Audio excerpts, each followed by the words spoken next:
it. There it is.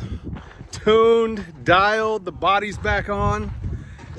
Ooh, oh, it's so good. I'm so excited about this race. We're here in Lake Havasu for the Nationals, Ultra4 Nationals, and wow, what a difference in the car.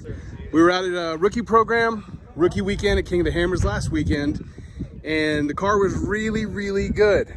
How could it get any better? In the small chop, you could still feel it. We came out here, we're out here with Fox, they rebuilt it, they revalved it. They set my car up exactly the same way that Vaughn's car is set up, with his valve stack and tune on there. These guys are cheating. This is ridiculous how good this car feels. This car feels so good. So everything's dialed. We got to run a little bit of the course today. We're gonna go pre-run some more, grab some dinner, get some sleep, and do it again tomorrow. All right, so we're wrapped with our car. Vaughn just got here. What up? He's gonna be taking his car out. You gonna pre-run the whole lap? I'm gonna pre-run the whole lap. All right.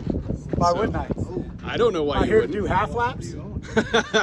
Hey, how's your Bronco? Oh my God, this Bronco over here. This Bronco is every bit as good as this one. I knew that you were going to be mind blown. The only difference is the person in the seat right there. But my mind is completely blown away by that hot rod over there. Amazing. You got the Fox magic in it now too. Yep. Woo! Welcome to the party, AK. Don't we always do a little toe in? Close up. What's up, boy? Big thank you to this man right here. Mike, thank you so much for getting that car dialed. Anytime, bud. I'll see you next time. Thank you.